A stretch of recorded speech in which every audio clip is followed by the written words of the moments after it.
تو جن لوگوں نے اللہ کے وحدانیت کا پیغام، آقا علیہ الصلاۃ والسلام کی رسالت کا پیغام بلا خوف و خطر اس دنیا میں پہنچایا، ان میں سر فہرست ناموں میں سے، ان عظیم اشخاص میں سے، ان عظیم لوگوں میں سے حضرت سلطان الہند حضرت خواجہ حسن سنجری رحمۃ اللہ علیہ کا نام بھی آتا ہے۔ حضرت خواجہ حسن سنجری رحمۃ اللہ علیہ یہ 7ویں صدی کے بزرگ ہیں۔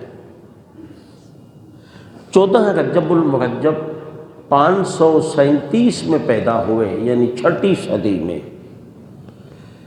اور 633 میں آپ نے وفات پائی۔ تو 6ٹھی اور 7ویں صدی کا زمانہ آپ کو حاصل ہوا۔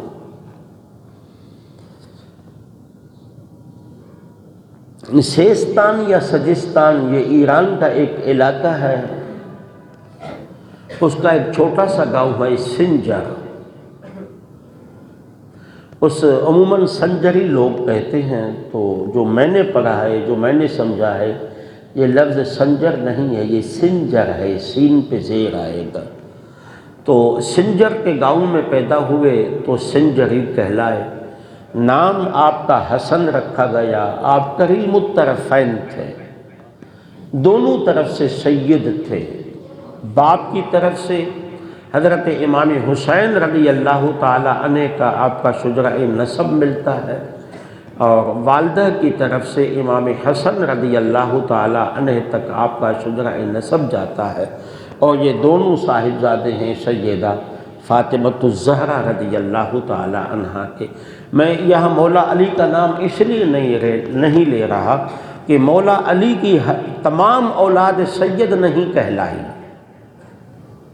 سید صرف وہی کہلائے گی جو سیدتنا فاطمۃ الزہرا سلام اللہ تعالی علیہا کے نسب سے ہوگی، کہ حضور علیہ الصلوۃ والسلام نے فرمایا تھا کہ لوگوں کا سلسلہ ان کے بیٹوں سے چلتا ہے اور میرا سلسلہ میری بیٹی سے چلے گا، تو اس لیے ان کی ہی اولاد کو سید کہا جاتا ہے۔ تو آپ کریم الطرفین تھے، اور آپ کی جو والدہ ماجدہ تھی وہ حضرت غوث اعظم سیدنا عبد القادر جیلانی کی چچا زاد بہن تھی۔ کہ حضرت غوث الاعظم کا تعلق بھی ایران سے گیلان سے تھا، یہ علاقے سنجر اور گیلان ملتے جلتے ہیں، اور یہ غوث اعظم کی چونکہ چچا زاد بہن بنی حضرت سلطان الہند کی والدہ، تو ایک اعتبار سے حضرت غوث الاعظم سلطان الہند کے ماموں بھی لگتے تھے۔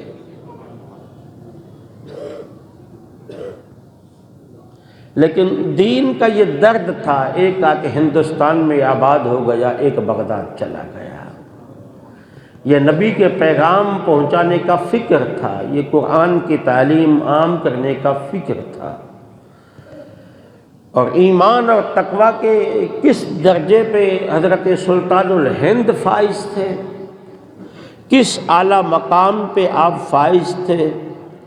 قرآن سے آپ کو کامل محبت تھی، روزانہ دن میں ایک ختم اور رات میں قرآن پاک کا ایک ختم مکمل کر لیا کرتے تھے، یعنی 24 گھنٹے میں رات دن 2 ختم قرآن مکمل کیا کرتے تھے۔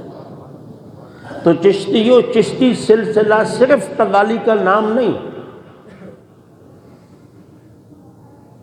ہم یہ سمجھتے ہیں کہ غسل اپنا حضرت سلطان الہند کے اور صرف قوالیوں کا نام ہے، نہیں، جن کے مسلک میں قوالی جائز ہے میں ان کو ناجائز تو نہیں کہوں گا، میرے اتنی اوقات ہے، نہ ہمت ہے، نہ مجھے اتنا علم ہے، جس کا جو نظریہ ہے انہی کو سلامت رہے، لیکن قوالی کے نام پہ قرآن کو نہیں چھوڑا جا سکتا۔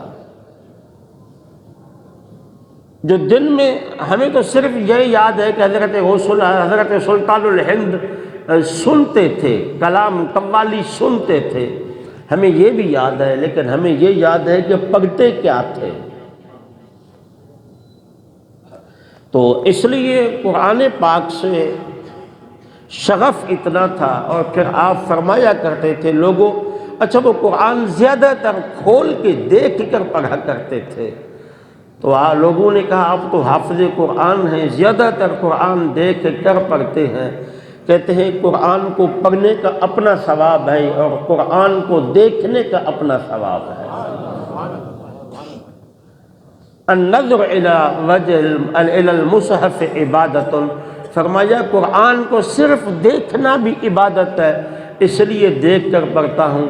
پھر لوگ اگر آ کے کہتے تھے کہ نظر کم ہو رہی ہے، وہ فرماتے تھے پڑھے لکھے نہ بھی ہو تو قرآن کھول کے روزانہ قرآن کے ورقوں کا دیدار کر لیا کرو، زندگی بھر نظر کم نہیں ہوگی۔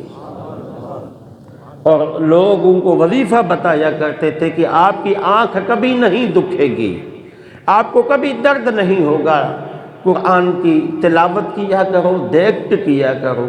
اور تلاوت کرنے کی طاقت، صلاحیت، قوت نہیں ہے تو سیکھنے کی کوشش کرو، اور سیکھ نہیں پا رہے تو کھول کے قرآن کو دیکھا کرو، تمہاری آنکھیں کبھی نہیں دکھیں گی۔